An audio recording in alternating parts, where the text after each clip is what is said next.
investidura mata edad, así que me voy a dirigir en términos de usted. Bueno, 26 de mayo, ¿podría ocurrir que la cuarentena se extienda hasta esa fecha? A ver, lo primero que tenemos que tener en cuenta es que nosotros no tenemos que estar trabajando con una fecha. La idea, lo que nos dicen los expertos es que, y lo que vemos también como experiencias en el mundo, es que el coronavirus ha modificado gran parte de nuestro ritmo de vida, digamos, y pasamos por diferentes fases. Entonces esto también nosotros lo podemos ir analizando en el resto del mundo, que han atravesado fases, lamentablemente, con muchas más, con muchas más víctimas o muertos y con más enfermos, en definitiva mucho más grave, y vemos que después empiezan a transitar distintas etapas. La Argentina, por suerte, y porque hemos trabajado fuertemente y lo venimos haciendo, estamos tratando de evitar esa famosa curva o ese crecimiento exponencial que te lleva, digamos, a ese ritmo de crecimiento del virus y con la letalidad que tiene. Y entonces lo que estamos haciendo es esto de achatar la curva, y es decir, llevar en el tiempo, ir prolongando en el tiempo todos estos pasos que se están tomando. En definitiva, ¿qué quiero decir? Hablar de fecha es arbitrario. Nosotros lo que tenemos que tener en cuenta es que tenemos que ir cumpliendo metas más que estar pensando en fechas. Las metas que tenemos que ir cumpliendo son las de continuar ralentizando la velocidad del virus, y eso es lo más importante. Es decir, nosotros cuando iniciamos el aislamiento social preventivo y obligatorio el 20 de marzo, teníamos una cantidad de días que tardaba el virus en duplicar su cantidad de casos. Tardaba 3,3 días. Después tardó 10 días en duplicar los casos, cuando se extendía la cuarentena. Y la semana pasada, el domingo pasado, ya teníamos 17 días que tardaba el virus en duplicar la cantidad de casos. En definitiva, esas son las metas que nosotros tenemos que estar mirando. Nosotros tenemos que, en vez de estar pensando en una fecha, bueno, ¿en cuánto tiempo está tardando hoy el virus en multiplicar sus casos, en duplicar sus casos? Bueno, esa es un poco la línea. Cuando nosotros lleguemos, así como lo planteó el presidente cuando hizo la presentación, con las diferentes fases, cuando nosotros lleguemos, hoy estamos en la fase 3, cuando lleguemos a un tiempo de duplicación de casos de 25 días, ya podemos decir que pasamos a la fase 4, y ahí todo empieza de a poco a reanudar actividades. Bueno, pero también es cierto que nuestro cerebro opera todavía con el calendario y hay allí una fecha que nos genera expectativa, es el 10. ¿Estaríamos en condiciones, al menos por la negativa, de decir que el 10 no se va a levantar la cuarentena? No, es que nosotros tenemos que tener en cuenta esto. Lo primero que tenemos que estar pensando es, el 10 es una fecha que se puso en un decreto de necesidad y urgencia, que es el que extendió, de alguna manera, estas medidas y estos procedimientos de aislamiento que estamos teniendo, con los que básicamente lo que hace el Estado Nacional es evitar que haya una gran movilidad y tratar de restringir ciertas actividades para que no se cargue el transporte público, para que no circule el virus con tanta velocidad. En definitiva, lo que tenemos que tener en cuenta es eso. El 10 vence ese decreto. Probablemente, si estamos con un buen ritmo, si estamos ralentizando la velocidad del virus y venimos con una situación cada vez más controlada, vamos a tener posibilidad de continuar abriendo o reanudando actividades. Y en definitiva de eso se trata. Hay que tener una lógica general con respecto al coronavirus. Pero, a ver, empieza el tironeo televisivo. Yo voy a tirar para acá y usted va a tirar para su lugar, y así es la vida misma. Falta una semana para el 10. ¿Hay algún tipo de ilusión que se pueda hacer? ¿Alguna actividad que usted pueda decir, esto lo podemos abrir? Le digo porque Ginés González García hoy mismo, en alguna entrevista, insinuó que era necesario ir abriendo, contemplando, como así también insinuó que se prolongaría. Digo, para armar un mapa mental y todos un poco regulamos luego nuestra ansiedad. Bueno, lo primero es que hay que tratar de no estar ansioso, así que si estás ansioso es preferible que estés más calmado. En un momento de televisión, el jefe de gabinete le dice a un psicólogo que no se ponga ansioso. Es maravilloso. Adelante. Lo primero es eso, hay que tratar de vivir esto de la manera menos angustiante posible. Entonces, entendemos nosotros la situación de angustia que están viviendo los argentinos y las argentinas. Ahora también nosotros tenemos la responsabilidad de cuidarlos, a todos y a todas. En definitiva, nosotros lo que tenemos que ir haciendo es tomar todas las medidas necesarias para ir avanzando en los pasos que se pueden avanzar. Desde No el inicio notó, de la aislamiento. pero usted no Perdóname. notó que de hecho se está aflojando la cuarentena y en tal caso no les preocupa o los ocupa de algún modo. No, sí, es que no es aflojar o no aflojar. Nosotros seguimos en control de la situación. Lo que estamos haciendo es reanudando actividades y las vamos testeando. Esa cantidad de actividades que se fueron reanudando fueron testeadas. Pensemos que más de 64 actividades económicas se reanudaron desde el 20 de marzo hasta acá.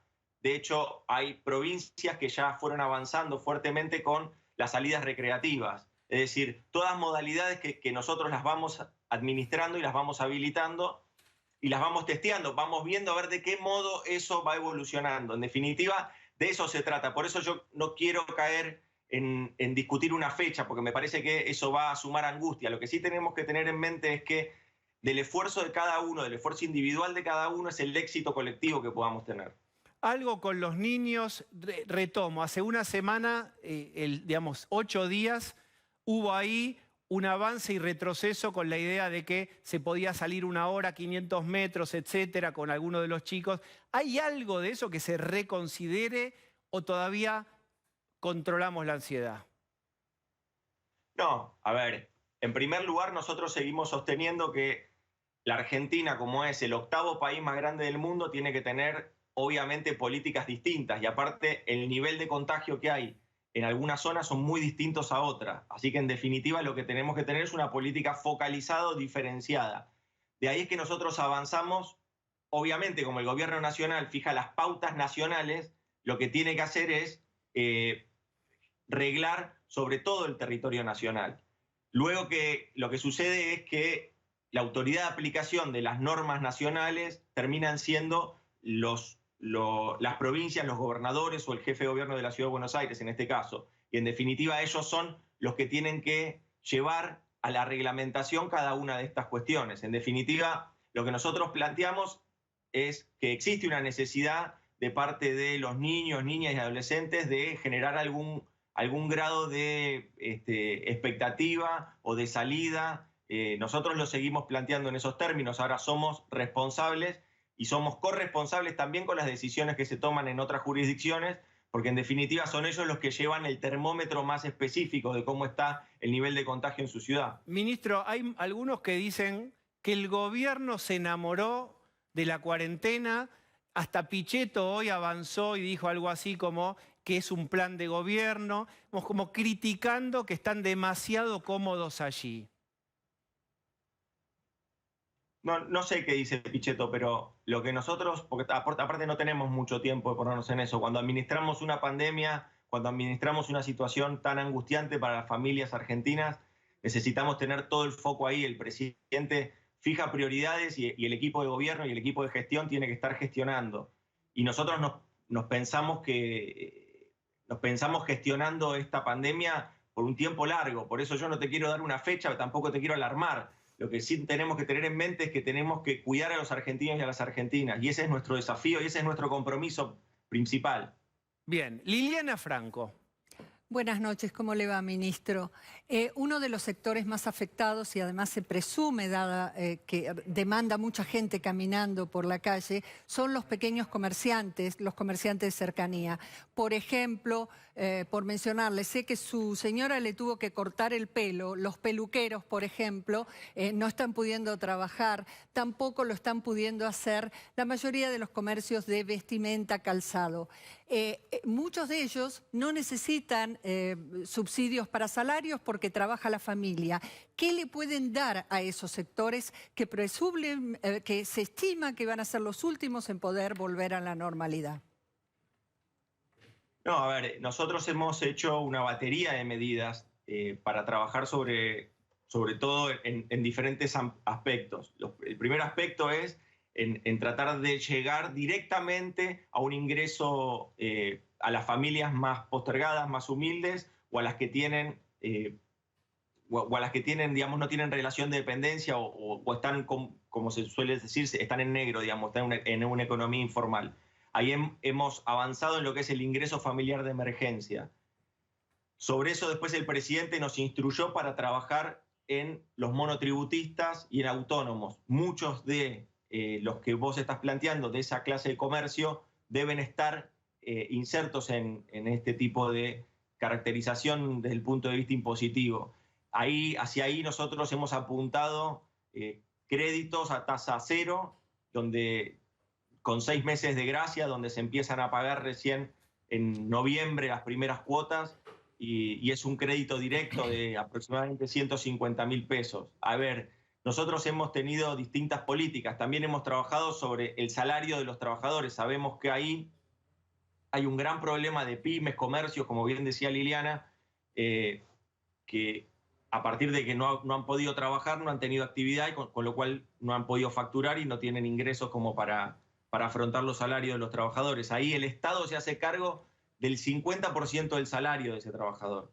Ese es un programa muy ambicioso, ese es un programa que se llama Asistencia al Trabajo y la Producción, y realmente es una tarea que se está haciendo desde el Ministerio de Desarrollo Productivo, el Ministerio de Economía, el Ministerio de Trabajo, la FIP. Ahí hay un gran trabajo que se está haciendo, porque básicamente lo que va a hacer el Estado, por una vez inédito, va a ser abonar la mitad de los salarios de esos argentinos. Así que ahí bien. estamos... Cafiero, Bien, ahí, Pablo de León, vamos. Cafiero, ¿qué pasa con el coronavirus en los barrios más difíciles? Vamos a hablar claramente, por ejemplo, lo que está pasando en la Villa 31. ¿Ustedes están mirando puntualmente eso? Porque aparecieron puntualmente en esa villa varios casos que alarman bastante por lo que es el contagio en los lugares donde la situación habitacional no es la más fácil. Sí, Pablo, ahí casualmente en la Villa 31, el día martes se va a hacer un gran operativo del Ministerio de Salud, donde se va a hacer lo que se llama un patrullaje de febriles, y va a ser un estudio epidemiológico fuerte, donde se van a estar haciendo testeos en la Villa 31 el día martes.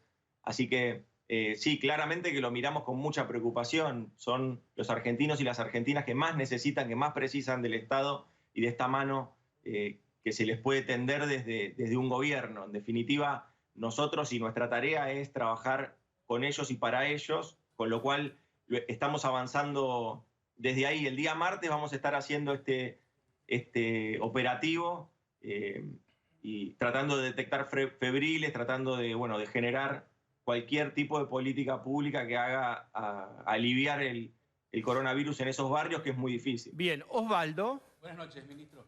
La Sociedad Argentina de Terapia Intensiva dio un comunicado donde acaba de decir que tiene una enorme preocupación por la situación crítica de los trabajadores intensivistas. Ellos dicen que ven que ya efectivamente en muchos sanatorios y clínicas privadas les están pagando menos. La gente de las clínicas privadas y los sanatorios dicen que tienen sus camas vacías esperando el pico de la pandemia, y con lo cual no están cobrando, por lo cual no tienen dinero para pagar.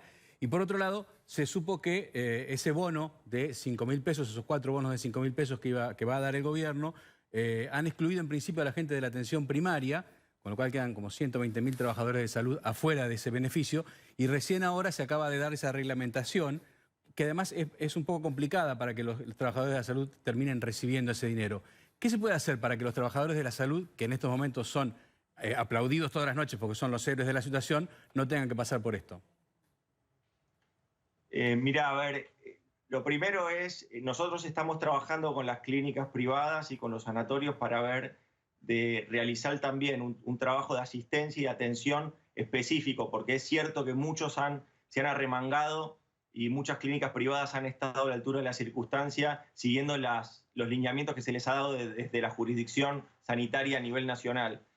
Nosotros vamos a trabajar con ellos, el ministro de Salud viene en permanente coordinación con ellos para ver de qué modo podemos ayudar a aliviar este trance que les está sucediendo por la falta de facturación. Bien, Desde Lucía el punto de vista de los Salinas. trabajadores, desde el punto de vista de los trabajadores te cuento que ahí lo que me decís de la atención primaria me parece que es inexacto. Realmente están incluidos todos los trabajadores, también los trabajadores que hacen no solo a asistencia clínica, sino también a las asistencias permanentes que están ahí, y realmente desde los front desk, o sea, desde las instancias de toda la clínica en general, todo el trabajo de la clínica en general, personal de limpieza. Claro, pero han sido excluidos los lugares, han sido excluidos los lugares donde no hay internación. Esos son como 6.000 locales en donde se trabaja especialmente la atención primaria. No, están todos incluidos, van a estar todos incluidos. Eso no creo que sea una problemática. Y después, por otro lado, estamos con los plazos y con los tiempos que se habían previsto. Es un bono que se empieza a pagar en mayo, con lo cual se va a empezar a pagar este mes. Bien. Son 4 meses. Lucía. Ministro, lo cambio un poco de tema y lo llevo un poco al terreno de una de las cuestiones más discutidas esta semana, conocer su opinión sobre la concesión de las prisiones domiciliarias, y aparejado le hago otra consulta. ¿Cuánto puede acelerar o no el comportamiento de algunos jueces o este escenario la reforma judicial en la que el gobierno ya había comenzado a trabajar? No, claramente nuestro espacio había siempre manifestado las dudas que tenía y hasta incluso las denuncias que tenía sobre el comportamiento de la justicia sobre todo durante el gobierno anterior, que veíamos que había una vinculación realmente espuria en ese sentido, y nosotros habíamos avanzado no solo con la denuncia, sino también con distintos paquetes de reforma. Hemos reformado algunas cuestiones relacionadas al tema de la Agencia Federal de Inteligencia y su vinculación con el Poder Judicial, para que quede bien transparentado y bien claro. Y después también hemos trabajado en un proyecto que, bueno, lamentablemente quedó obviamente eclipsado por la discusión del coronavirus, y esto es lo que ha sucedido. La idea es avanzar en ese proyecto de reforma y en definitiva nosotros somos parte de la Argentina que sufre y que se angustia cuando estas cosas suceden. Lo que no queremos es que quede vinculado a partir de alguna argumentación política que no tiene nada que ver y que confunde, digamos. Estas son decisiones judiciales en las que el Poder Ejecutivo no tiene nada que ver. Está hablando de las prisiones domiciliarias puntualmente. Sí, claro. Bueno, yo quiero recordar que Estiuso, ahora hablando de la conexión y la incomodidad que genera el vínculo entre justicia y servicio de inteligencia, Estiuso hasta 8 minutos antes de la finalización del mandato fue muy próximo al gobierno anterior a la última gestión. Sabemos a lo que me refiero. El juez Ollarvide había también manifestado que había recibido aprietes. Digo, en todo caso, si hay una patología en la relación entre el Ejecutivo y el Judicial, no es de los últimos 4 años. Pero permítame avanzar con esto. ¿Usted particularmente qué opina del habeas corpus que había dispuesto el juez Violini? Primero lo que quiero plantear es una cosa anterior. Me parece que nosotros venimos a cambiar las cosas. El gobierno de Alberto Fernández se traza una línea distinta. Lo primero que hizo fue intervenir la Agencia Federal de Inteligencia. Lo segundo que hizo fue transparentar los gastos reservados. Son 88 millones de pesos que no se gastaron en espiar ni a periodistas, ni a políticos, ni a argentinos, sino que se destinaron directamente a tratar a la pandemia y al coronavirus. Esto está documentado, esto está transparentado porque así ha sido la decisión del presidente. En segundo punto, desde el punto de vista judicial, yo vuelvo a insistir, digamos, lo mismo que ha dicho nuestro presidente y lo mismo que ha dicho la ministra de Justicia. Nosotros somos un gobierno que no interferimos en la justicia, somos un gobierno que tenemos total respeto a la República, total respeto a la división de poderes, y por eso es que nosotros no vamos a opinar sobre fallos judiciales. Puedo opinar sobre argentinos, como argentino si querés, o como padre. A mí no me gusta. Me interesa, como padre y como argentino, ¿qué opinaría de este habeas corpus de Violini y de la interpretación que se hizo y de las salidas de femicidas, violadores y abusadores? No, claramente que si eso fue así, la democracia tiene sus reglas, la democracia tiene sus instrumentos para que cualquier funcionario público, sea judicial, legislativo o ejecutivo, tenga que rendir cuentas. A propósito, perdón, Massa mañana va a presentar o va a impulsar un juicio político a un juez también acusado de estas características, de haber liberado un detenido con acusaciones serias. ¿Usted qué piensa de esta acción que va a llevar adelante Sergio Massa? No, bueno, serán procedimientos que hay que tener en cuenta, como todos estamos sometidos. Cualquier funcionario público está sometido a cualquier investigación. Bueno, los jueces también, es importante que esto se sepa. Bien. Y hay mecanismos, la democracia tiene mecanismos para llevar esto adelante. Pero, no hace falta poner un manto de politiquería, no hace falta hacer tribuna, no hace falta subirse a la angustia de los argentinos y las argentinas para dar realmente una respuesta institucional. Pero, ministro, ¿usted cree que fue un armado mediático, como en algún momento se dijo, o hay una angustia genuina de víctimas que vieron que habían liberado y que incluso no les habían avisado, que está en la ley de víctimas? No, claramente que hay una angustia de todos los argentinos y argentinas. Todos vivimos en este país y a nosotros nos angustian estas cosas. Ahora, lo que no es cierto es que sea parte de un plan del gobierno nacional. Eso es una politiquería, eso es jugar mezquinamente con el miedo de la gente. Y eso es lo que ha hecho parte del arco político de la oposición. Y eso es lo lamentable. ¿Y usted qué opinaba de Pietragala pidiendo por la domiciliaria para Jaime o la liberación de Martín Báez como representante de la Secretaría de Derechos Humanos? No, lo que hace la Secretaría es... A ver, humildemente, creo que lo que estamos discutiendo acá es que la gente olfatea y vio que así como en la gestión anterior se hablaba de lluvia de preventivas, cuando cambió el ciclo rápidamente hubo personajes emblemáticos del kirchnerismo que gozaron del beneficio de la domiciliaria, etcétera. Lo cual es un criterio que puede ser válido o no, pero fue como casi coreográfico. ¿Entiende por qué ahí se refuerza la idea de un sesgo del Ejecutivo sobre el Judicial? No, a ver, lo primero que creo es que ni vos ni yo podemos ser tan petulantes de hablar y de decir lo que la gente piensa. Con lo cual, yo lo que creo es que este gobierno ha trabajado con mucha responsabilidad y que siempre ha encarado el tema judicial y lo ha hecho desde sus máximas autoridades. Siempre ha planteado que es necesaria una reforma, siempre ha planteado que hay ciertos espacios y ámbitos donde la justicia no funciona y donde la justicia ha perseguido los colores políticos y partidarios. Y eso es lo que este gobierno intenta cambiar. Y eso es lo que este gobierno ha buscado cambiar. Ahora, en definitiva, lo que nosotros tenemos que lograr es que la gente, que la sociedad, que los argentinos y las argentinas, los que tocaron la cacerola y los que no tocaron la cacerola, mañana estén más seguros, mañana se sientan más seguros. Ese es el desafío de un gobierno, y no entrar en una polémica, porque lo cierto es que esta polémica lo único que hace es llevarnos a discutir, a discutir, a discutir. Yo creo que todos los argentinos estamos de acuerdo en qué tipo de justicia queremos. Todos los argentinos estamos de acuerdo en qué tipo de seguridad queremos. Bueno, trabajemos sobre esos acuerdos en vez de estar discutiendo sobre lo que no nos ponemos de acuerdo. Lucía. Ministro, siendo que depende del Ministerio de Justicia el Servicio Penitenciario Federal, ¿qué le preocupa del sistema carcelario? La ministra dijo que quedaban pocas tobilleras a disposición, hay un índice quizás inferior al Servicio Penitenciario bonaerense, pero las cárceles federales también sufren sobrepoblación.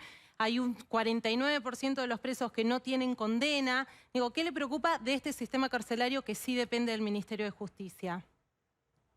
Bueno, la sobrepoblación carcelaria es algo que lamentablemente no se trabajó en el gobierno anterior, no se hizo nada, no se construyó ninguna alcaldía, no se construyó nada, ninguna dependencia, no se mejoraron los penales.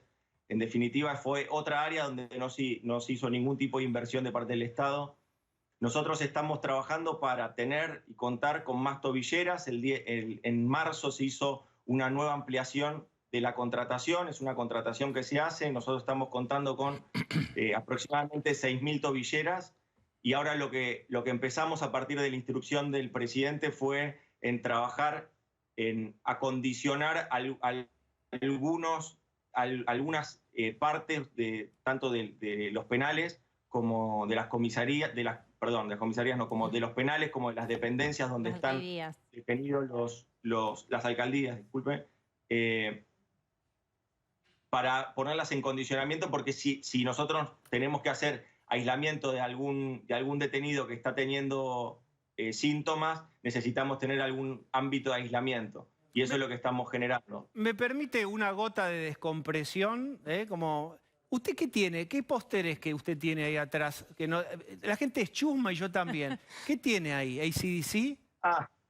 Sí, me lo regalaron el otro día, está muy lindo. Está muy bien. Bueno, es una decoración original para despacho de funcionario. No, sí, en mi casa, che. La casa. Es verdad, es En la verdad. casa. Liliana tiene más.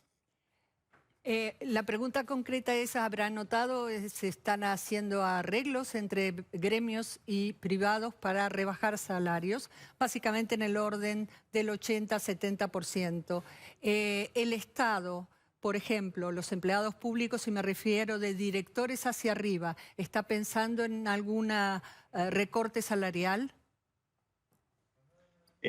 No, Liliana, lo que se planteó en el sector privado es no el 75% de recorte, sino... No, al llegar a un revés, acuerdo. es al revés, claro. El recorte es entre el 30 o el 25 o el 20 en algunos casos, obvio. No, para que quede claro. Lo segundo es, nosotros obviamente que no tenemos mucho ahí para aportar, solamente lo que hemos hecho es estar en mesas de negociación donde esas discusiones se dieron. Nosotros venimos llevando adelante mesas de discusión entre la Unión Industrial Argentina, la Cámara Argentina de Comercio y la CGT y otras centrales de trabajadores, y venimos llevando planes y planificaciones de cómo reanudar y reactivar la economía también. En esa línea, parte de esas discusiones se dieron ahí, pero nosotros dejamos que esa negociación sea una negociación entre privados. Sí, eso es correcto. La pregunta específica es, ¿el Estado con los empleados públicos va a adoptar alguna medida de un recorte salarial? Y no digo los escalones más bajos del Estado, que son salarios muy, muy bajos, sino me refiero, por ejemplo, de directores hacia, cargos políticos. ¿Están pensando en alguna reducción hasta que se vuelva a la normalidad? No, de momento no, porque realmente la gran mayoría de esas áreas estuvieron y están todas trabajando. A partir de la pandemia son todas áreas funcionales que están llevando tareas adelante. Y parte de los recortes o de alguna manera de acuerdos que hicieron salariales en el sector privado fue porque eran fábricas o empresas que no habían funcionado. Acá no es el caso, el Estado sí funcionó y el Estado siguió funcionando. Bien, bueno, tengo una última. Si a usted le gusta AC/DC, les gustan los ruidos fuertes, intensos, tengo una pregunta a la medida de AC/DC de Osvaldo Bazán. No es nada rockero lo que quería preguntar, pero efectivamente lo que quiero saber es, ¿sabe el Estado cuántos argentinos hay en el exterior, dónde están y cuántos argentinos están varados dentro de Argentina y qué sistema hay para que estos argentinos que están varados en Argentina puedan volver a su lugar de origen? Sí. Nosotros dispusimos a partir del día viernes que se publicó una resolución entre el Ministerio de Transporte y el Ministerio del Interior, donde se hace una planificación a partir de pedidos y solicitudes que hacen los gobiernos provinciales, que tienen que llevar el registro de cuáles son los coprovincianos sería que tienen que volver a su provincia. En ese caso pasa quizás lo mismo. También te hago una reflexión con respecto a lo que planteas, porque me parece acertado. Hay un primer paneo que tiene que ver con los argentinos que viajaron, por ejemplo. Bueno, para el caso interno lo mismo, son los argentinos que quizás estaban en alguna otra provincia por una cuestión temporal o ocasional. Es cierto que ahora, como se prolonga la situación del coronavirus en la Argentina y también en el resto del mundo, empieza también la necesidad de muchos argentinos que no es que tenían la idea de volverse hace un mes o no es que estaban de vacaciones, sino que estaban quizás viviendo en el extranjero y ahora empiezan a plantear su voluntad de querer volver. Entonces es más difícil generar un número. Cuando arrancamos el 20 de marzo, por ejemplo, teníamos un número parecido a 30.000, 40.000 argentinos. Pasó el tiempo y te diría que la demanda que seguimos teniendo es un número casi similar. Entonces, en definitiva, lo que está diciendo, lo que se está marcando es que evidentemente hay argentinos que ya estaban viviendo en el extranjero y ahora quieren regresar a la Argentina. No son argentinos que han quedado varados desde el punto de vista anterior, desde el punto de vista de que no han podido volver porque estaban de viaje, digamos. Ahora, la tarea y el trabajo que está haciendo la Cancillería es ver de qué modo hace una repatriación ya más ampliada, más generalizada, a partir también de todas las ayudas que se están dando de los consulados en el resto del mundo. Cafiero, Bien, ahí está. aprovecho la tapa de la Rolling Stone que recién te citaba, digo, para ponerle un poquito de roca a esto. A ver, ¿vos hablás con Cristina? ¿Cómo? ¿Vos hablás con Cristina Perdona. Kirchner? ¿Hablás con Cristina Kirchner? ¿Te llamás? ¿Te llama? No. No, No. porque hay una versión periodística hoy en La Nación de que Cristina te llamó esta semana y te pidió que lo echaras a Vanoli. ¿Es así? No, no es así. ¿Quién te pidió que lo echaras a Vanoli? ¿El presidente? El presidente me comunicó que se había tomado la decisión de pedirle la renuncia al funcionario porque había una necesidad de hacer un recambio en el área y así lo hicimos. Ujú. O sea, fue una decisión de Alberto sin intervención de Cristina, según vos, y sin ninguna comunicación contigo. Yo no hablé con Cristina, el presidente me dio la instrucción y yo hablé con Vanoli, que es un buen funcionario, es un funcionario honesto, que había trabajado con mucha honestidad y con mucha capacidad, pero bueno, los tiempos marcaban y demandaban otro tipo de acción y así lo entendió el presidente y el presidente dispone de todos los cargos, de todos los funcionarios que lo estamos acompañando. ¿Puede haber algún cambio venidero? No me diste ninguna fecha. Dame un dato, Cafiero, ahora te voy a tutear. ¿Vendrá algún cambio? Sí, cambios hay permanentemente. Hay permanentemente. Vos pensás, mirá, vos me hiciste una consulta con respecto al tema de las salidas, de las salidas recreativas de 1 hora. Fíjate, el domingo parecía que nadie iba a abrir nada. Después ya la gran mayoría de las provincias ya tienen salidas recreativas. En la provincia de Buenos Aires ya hay 94 municipios de los 135 que ya tienen salidas recreativas. Actividades económicas que ya se fueron reanudando. Lo que pasa es que esto nosotros lo tenemos que ir haciendo de a poco, esa es la realidad. Esto es, te diría en términos futbolísticos, como Mostaza Merlo, ¿viste? Paso a paso y vamos evaluando. Bien. Ministro, gracias por esta conversación. Gracias a ustedes.